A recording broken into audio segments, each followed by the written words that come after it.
Hello, everybody. Welcome back. This is our second session now of leadership, and we're at page 5 of your syllabus, and we're looking at loyalty as the trait of a leader. Loyalty as a trait of a leader. A leader must be loyal to the led. Please jot that somewhere if it's not there. Must be loyal to the led, just as they must be loyal to him. What is loyalty? We'll talk about this a little bit later in some major ways, but it'll be probably sometime late tomorrow. But loyalty is different from faithfulness.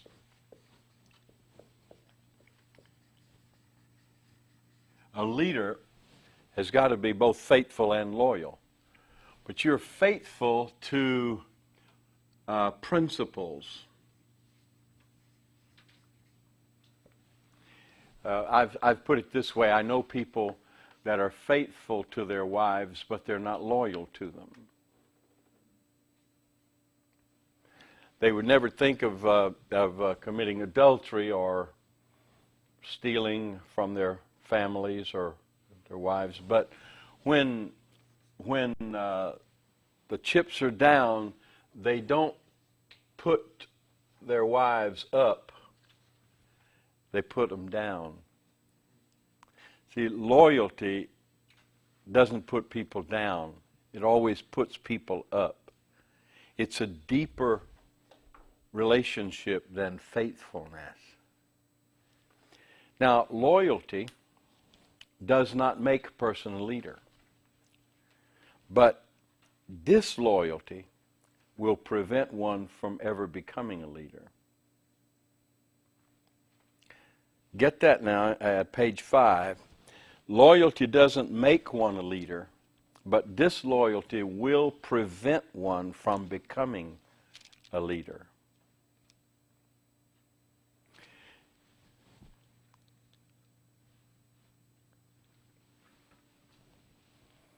Unselfishness. A leader, a real leader, forgets his own needs in the interests of others. A real leader forgets his own needs in the interests of others. Let me give you 3 little statements to remember. Self-preservation is the first law of nature. Self-preservation, they say, is the first law of nature.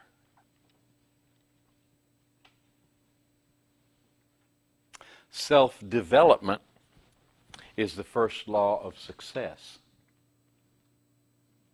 Self-development is the first law of success.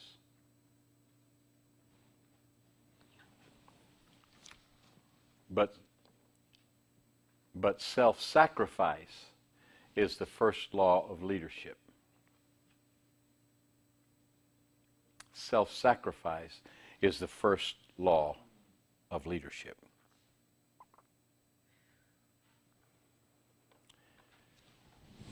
Now, conclusion number 1, leadership is learned. Leadership is learned behavior. Now, I'm not saying that there aren't certain people that are predisposed to be leaders, good leaders or great leaders, and others that are not predisposed to be great leaders or good leaders. But the predisposition is not leadership. Leadership is a learned behavior. Maybe not everybody can do it with absolute excellence, but most people could do it far better than they are doing it. And most people could be a good leader if he or she would devote himself to it. Leaders are made, not born.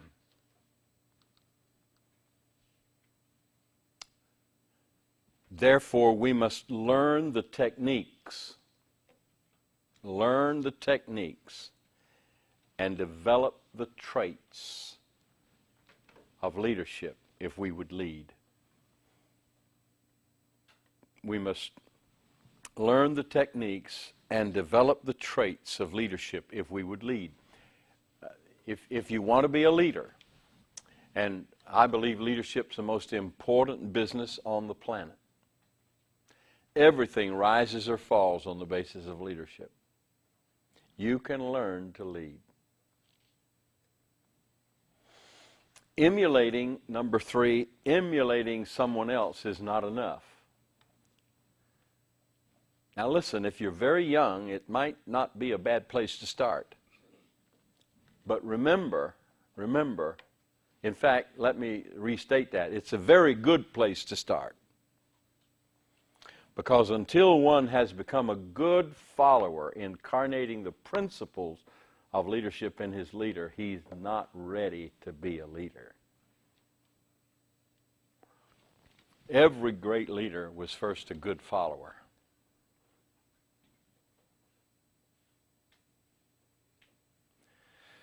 So, emulating someone else is good, but it's not enough.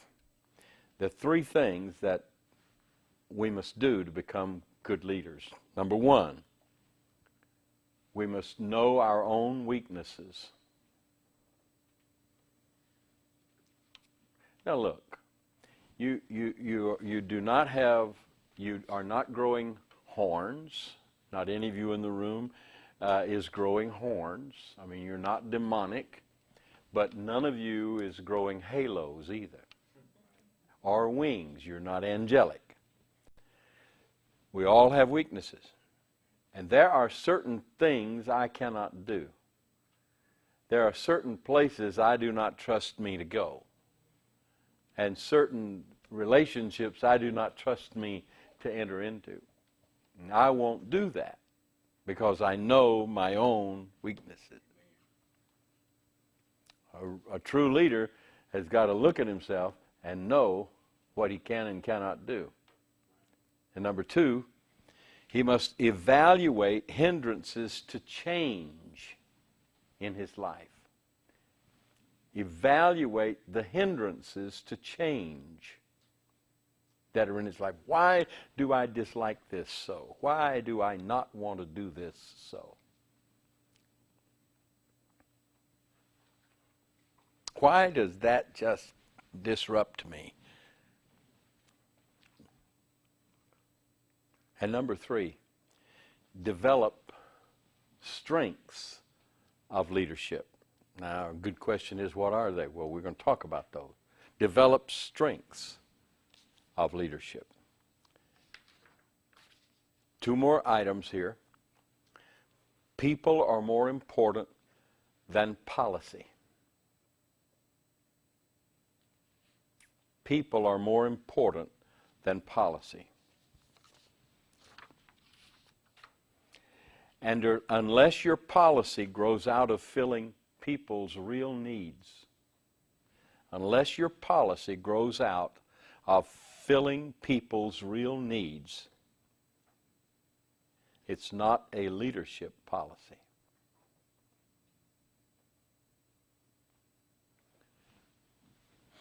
Policies serve people more than people serve policies. That's a pretty good statement for your refrigerator. If you're in the leadership game, policies are meant to serve people, not people policies. Number 6, our goals must never arise out of our policy, but out of meeting the real needs of our people.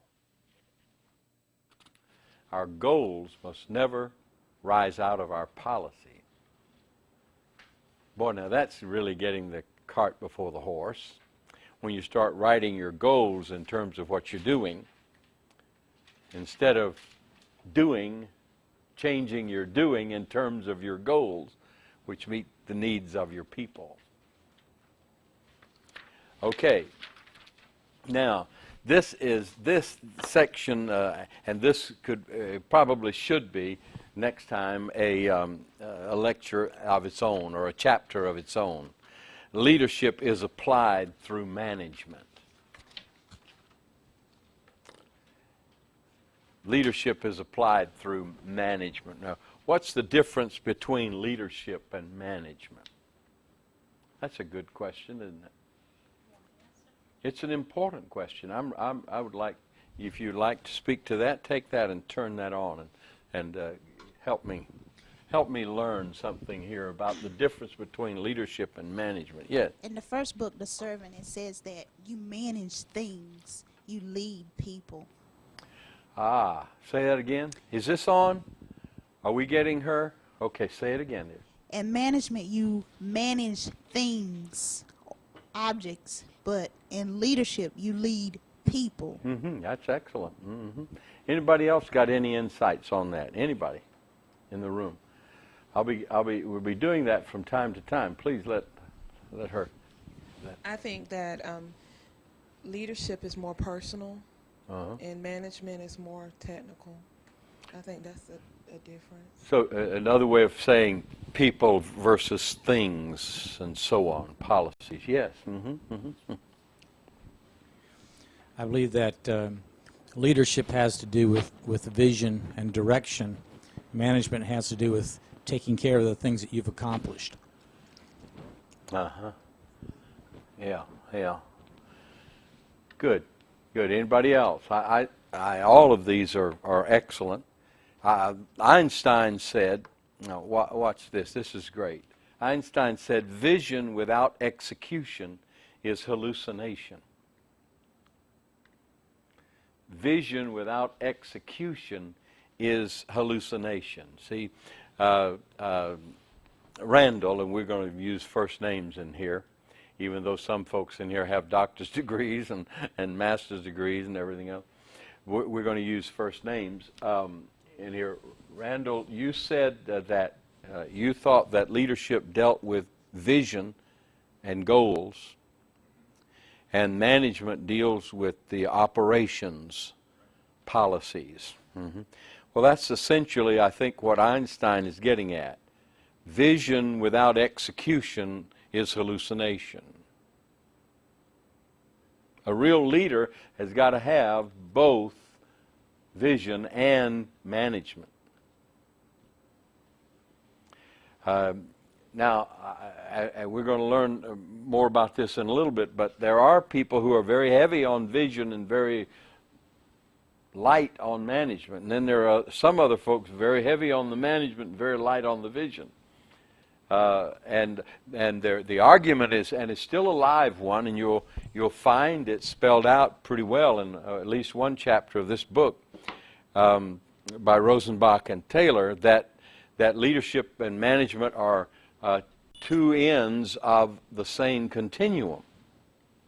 And then there are many others who say, no, they're two different animals altogether. They talk about styles of management. For best leadership results, one must manage well. For best leadership results, one must manage well. Management brings leadership to the point of opportunity. Management brings leadership to the point of opportunity. I've seen so many, in fact, I've been there, done that, got the scars to prove it, where you had great dreams and great visions. Old men dream dreams and young men see visions, but unless somebody's managing and facilitating, you can sit in the corner and dream all day. You're never going to lead anybody. Now, you've got to have the vision. Where there is no vision, people perish. They run amok. So you've got to have the vision, but then you've also got to have the management. Good management consists of three things. Number one, I call these the necessities of management. The necessities of management. Number one, setting goals and objectives. Setting goals and objectives. Goals come out of vision.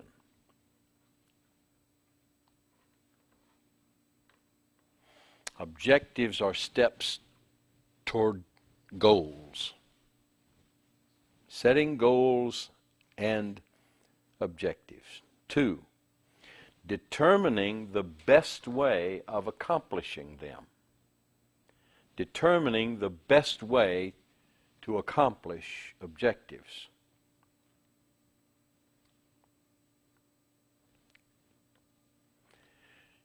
Some folks call this tactics or strategy.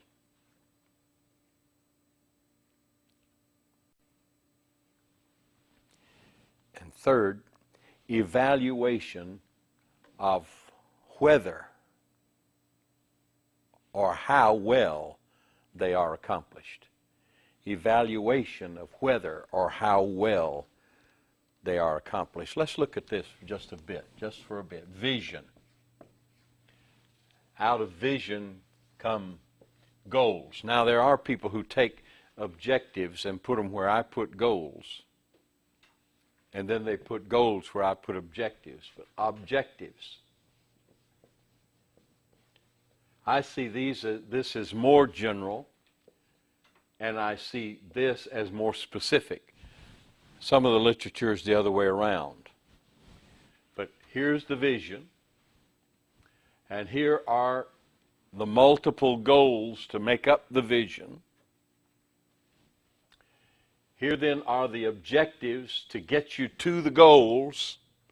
You could be drawing from the vision, you could be drawing this way, goals, and then objectives, and now come strategies.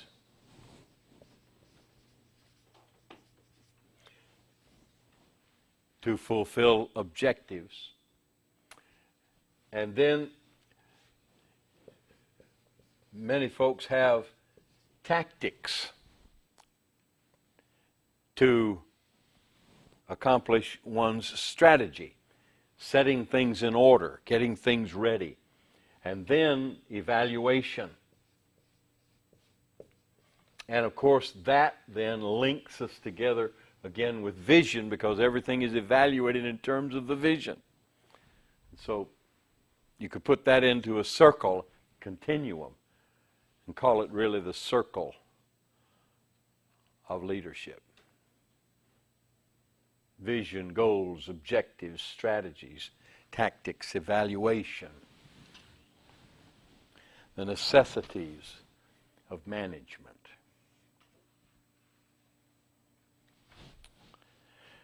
Good leadership and management operates upon the following assumptions. I call these now assumptions of management. Here are some assumptions of managers. Number one, the clearer the idea. The clearer the idea. I said to someone the other day, I don't know, it might have been one of these two men in the room here that are my partners. You know, I'm glad I believe it was you, Dr. Bond.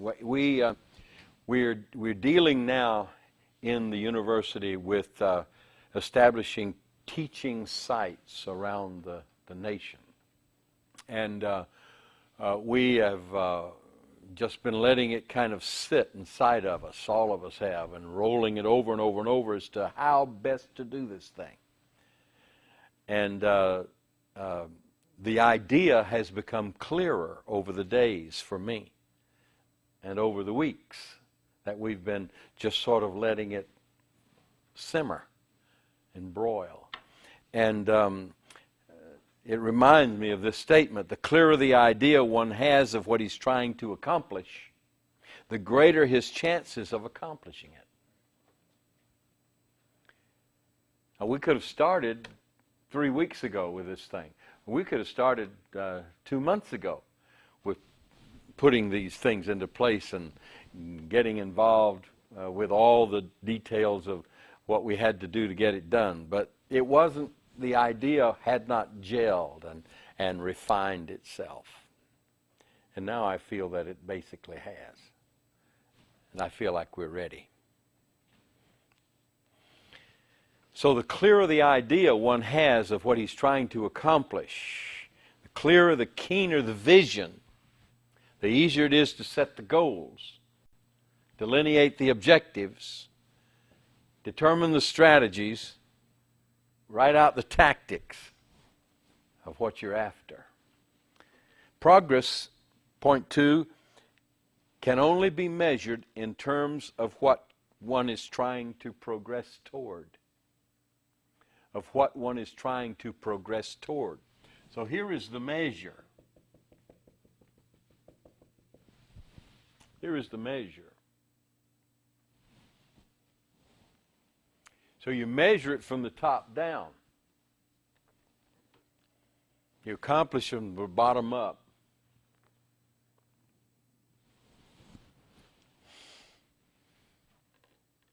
So progress can only be measured in terms of what one is trying to progress toward.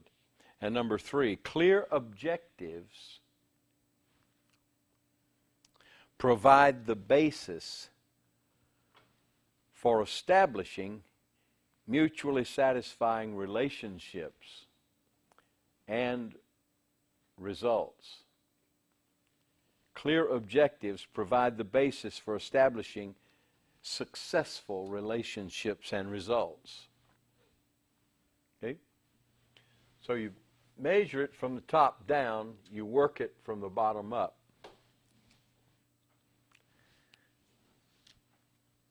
Now, what about the ingredients of management? The necessities of management, the assumptions of management.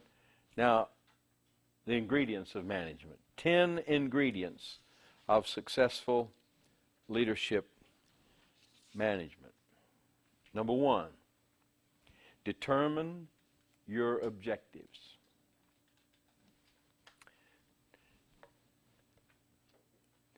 Sit down and write out your important end results. Determine your objectives. Where are you headed? Where are you going? Put them in writing. Clear, clean writing. Write them out.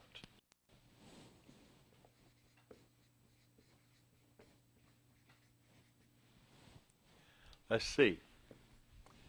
Establish teaching centers in 5 states, let's say. And we know what those states are. We know precisely where they are. Let's put them down. Alabama, Georgia, say Mississippi, Louisiana, and New York.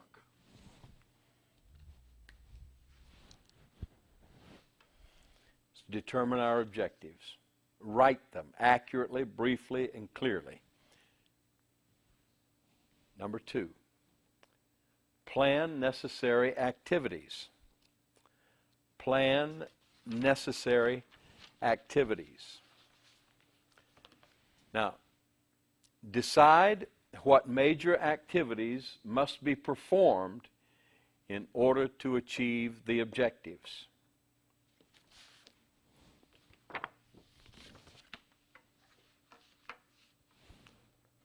Determine what major activities have got to be performed in order to achieve objectives. Well, obviously, let's work this through just for a little bit. First thing you've got to do, of course, is achieve state permission, right? I mean, we've got to make certain we're legal. Make certain that we're legal. That would be objective number 1, activity number 1 to achieve our objectives.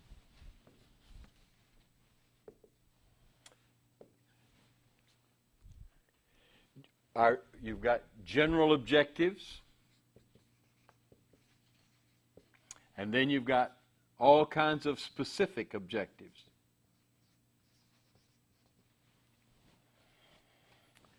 Got long-range objectives. You got immediate objectives. Long-range and immediate. Think these things through. Think them through. Get them down. I mean, pen and paper is cheap. Word processing is cheap, but it'll clarify thought.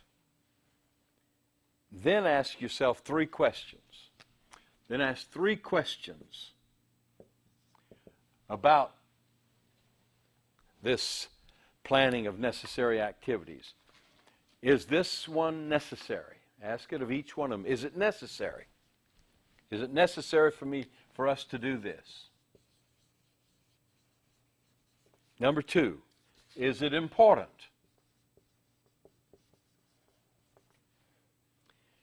And why?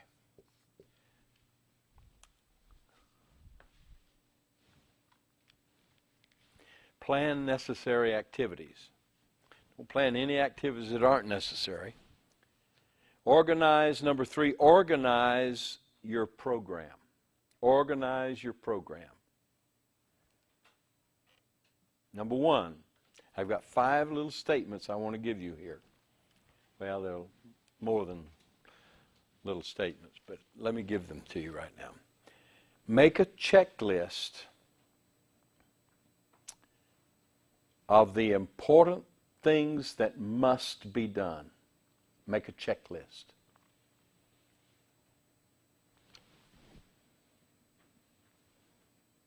Number 2, Dwight David Eisenhower. He said a lot of good things, but one of the best things I ever heard him say was, the urgent is seldom important, and the important is seldom urgent. The urgent is seldom important, and the important is seldom urgent. He coined the phrase, the tyranny of the urgent. The tyranny of the urgent. Don't be tyrannized by something that's got to be done today.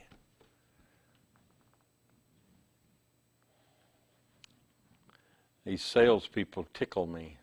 You've got to buy it today, because if you don't buy it today, then the sale will be off. And invariably you go back tomorrow and the sale's still on and the price is lower.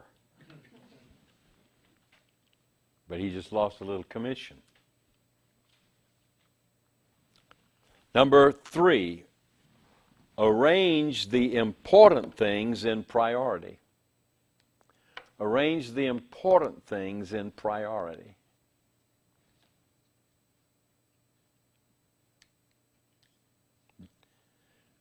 D, make a breakdown of each activity. Make a breakdown of each activity. And then finally, identify essential steps in the sequence of importance. Identify essential steps in the sequence of importance. Now, don't write this down, but here are some of those. What is to be done? What is necessary? Why is it necessary? Where should it be done? When should it be done? Who should do it? And how should it be done? Those kinds of things need to run through our minds. We're talking management now. We're not talking leadership. You're talking management that brings leadership to opportunity. Now, number 4, preparing a timetable. Preparing a timetable. Just 5 quick reminders here. Prepare a work schedule.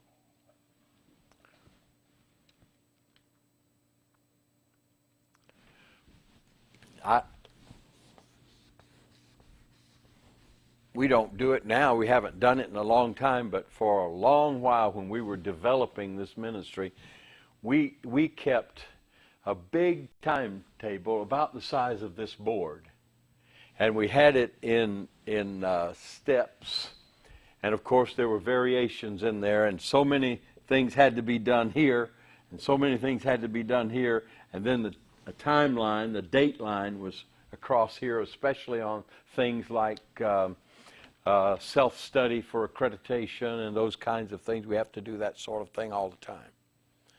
Well, that's the idea. This is management, so that leadership can come to an opportunity. So number one, prepare a work schedule. Set a time for the completion of each step in your program. Set a time for the completion of each step. Put a date, a time right here. I always tell the folks at our council meetings, a goal without a date is just a dream. A goal without a date is just a dream. And number three, stick to your schedule. Or if something happens, then reset your schedule so that you always have a schedule. Don't just give it up when you break it. Stay on it. Number 4, don't let time slip by without definite action. Boy, this is something I wish I had listened to myself just recently. We were planning a major fundraising banquet. And I, not anyone else, I let the thing just sit on my desk. I let it sit on my desk for probably 3 or 4 weeks before I did anything about it. And then when I was ready to do it, and it was important to me, and I think to us, we just had to cancel it today. And I have nobody to blame but me, because I just didn't move on it soon enough. There it is right there. I could have, but I just didn't do it. Now, number 5, follow through. Follow through. Follow through. If anybody else had been guilty of all that, I'd have been really upset. But it was I. I did that. There is one around here who will remind me of it, not quite so gently. Joanne will tell me about it. Joanne is my wife. Now, number 5, establish control points. Establish control points. This is just good old practical management advice. It's hard to do. 4 steps. 4 steps. Establishing control point. Determine where and when you'll review progress in relation to objectives. Here's your progress report times right here. Determine where and when you will review progress in relation to objectives.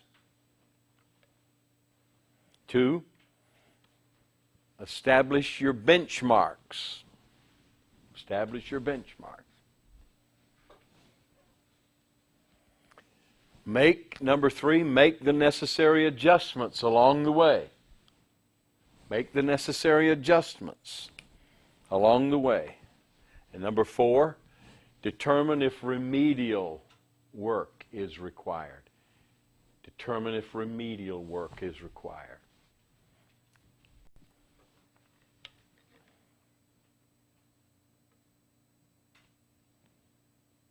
Number 6, clarifying responsibilities. Clarifying responsibilities and accountability.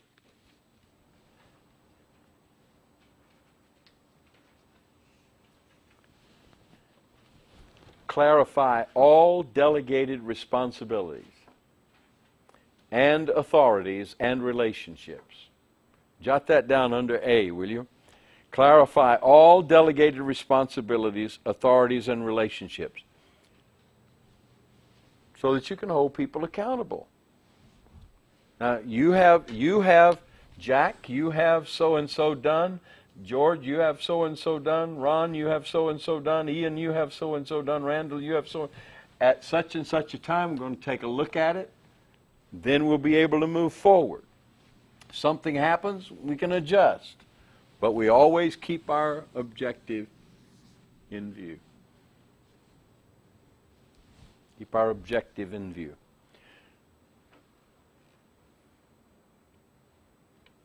Number 2, or B, under that clarifying responsibilities, see to it that they are coordinated and controlled. See to it that these responsibilities are coordinated and controlled. Somebody needs to have the authority to see to it. Number 7, maintaining channels of communication. Channels of communication. Keep your associates fully informed. Keep everybody informed. Everybody needs to know what's going on. Number 2, or B under there, be sure to make it easy. Make it easy for them to keep you advised. Create a way for you to talk to them and for them to talk back on everything essential for the accomplishment of this task.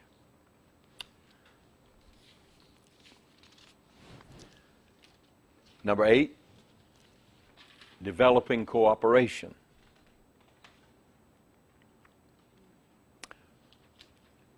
Realize that successful achievement depends on groups of people working together. And that's one of the most important statements in leadership. Successful achievement depends on groups of people working together. If you're by yourself, you're not a leader. You're a doer, but you're not a leader.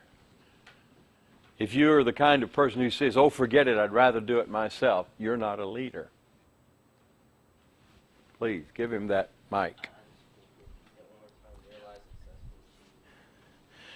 Realize that successful achievement depends on groups of people working together. Groups of people working together. Now, if groups of people are going to have to work together to accomplish something, you've got to clarify the results to be accomplished.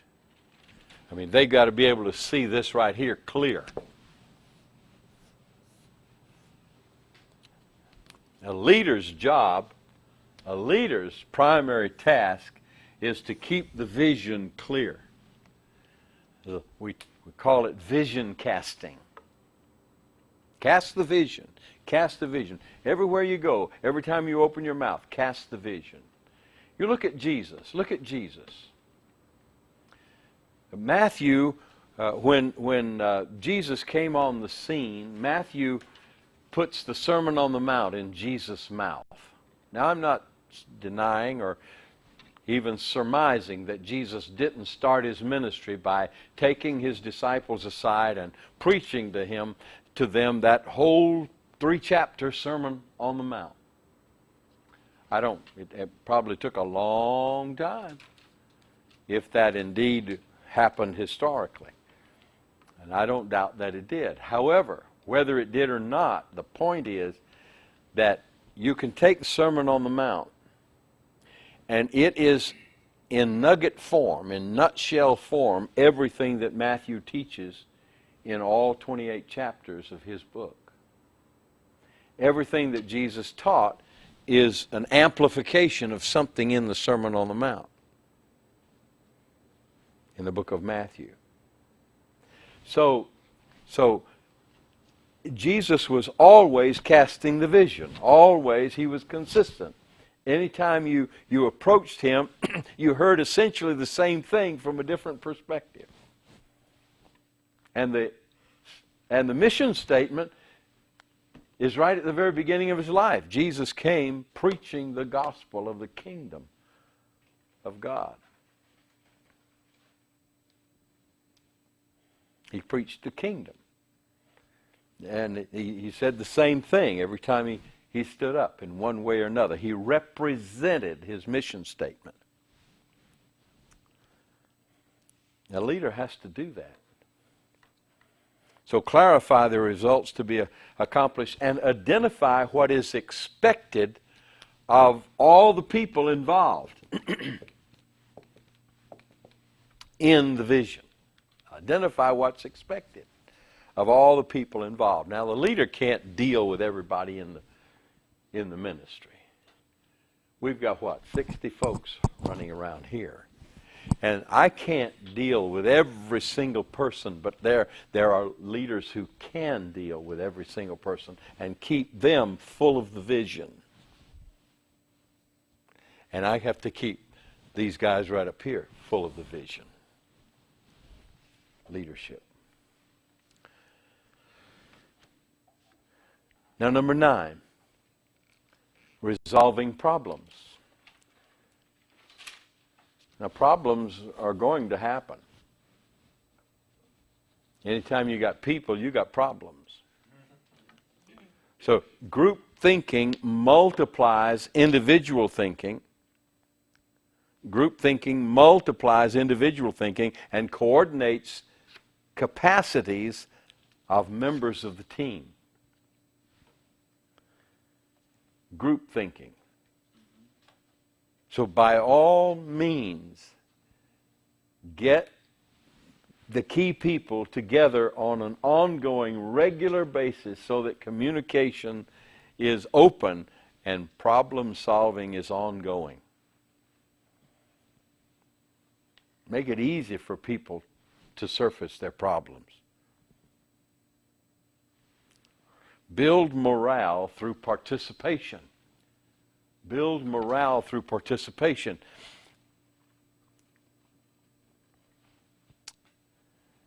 And an operating problem is any interference with desired end results. Anything that is problematic to accomplishing this objective, this goal right here. Anything that's problematic needs to be dealt with.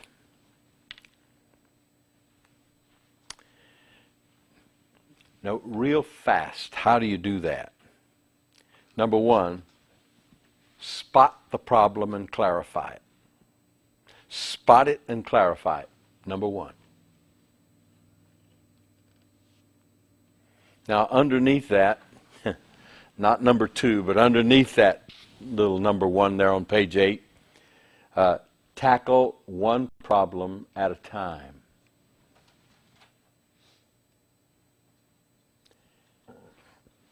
Analyze underlying causes as best you can. Analyze underlying causes as best you can.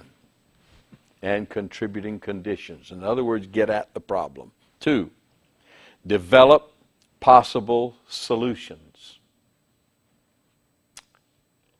Develop possible solutions. Who's doing this? Leaders. Not the leader, but leadership. Select the best solution. Develop possible solutions and select the best one. 3, determine a plan of action. Put it into effect. 4,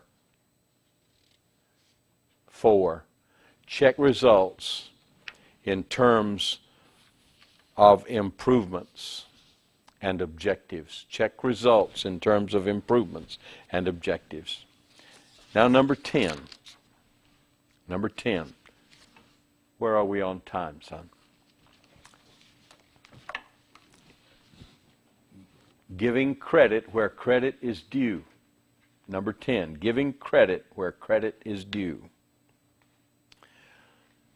And here's where lots of us fall down.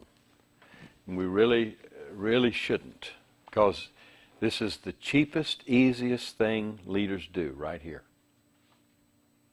And it is the most rewarding. It gives the best return on the investment. Recognize and acknowledge all who assist in the successful attainment of your objectives. Recognize them and acknowledge them. You know, I go into some churches, and I applaud my colleagues in some of the black churches that I have preached in and ministered in, because I'm telling you, everybody's got a title, and everybody's got a certificate, and everybody's got a sometimes even special garb, and everybody feels like they are a partner, not an employee, a partner of this thing. I have a friend, he's not black, he's white, it has nothing to do with that, but he's down in Central Florida, and you walk into his church, and the first thing you do is you go and you pick up your name badge. And it's a nice big name badge. Terry Mahan, you've been there and preached. And you walk in there, and everybody's got on this wonderful, big, gorgeous name badge. And it's got different colors and different everything for who you are and what you do and what your responsibilities are. Gorgeous. Everybody feels a part. They haven't come to church. They're not fully dressed till they get that thing. That's a way of acknowledging folks, making them feel important. Point B, the law of recognition. The law of recognition is as fundamental as the law of action and reaction. It is as fundamental as the law of action and reaction. James Russell Lowell said, and you don't have to get this, but just listen to it, and if you want it, I'll give it to you. Life is a leaf of paper white. Life is a leaf of paper white, whereon each of us may write his word or two, and then comes night. Greatly begin, though thou have time but for a line, be that sublime. Not failure, but low aim is crime.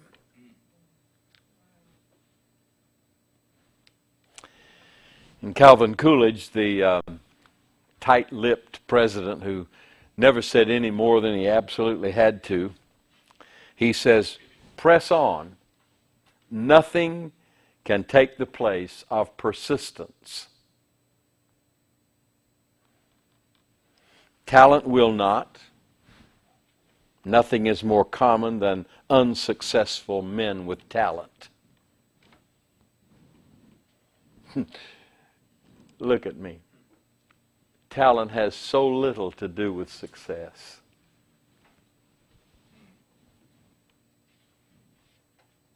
Brilliance has so little to do with success. The older I get, and maybe it's self-aggrandizement or self-survival, I'm coming more and more to these understandings that it's not how bright or brilliant or talented someone is, it's how persistent he is that brings him success. Genius will not. Unrewarded genius is almost a proverb, Coolidge said. Education will not. The world is full of educated fools.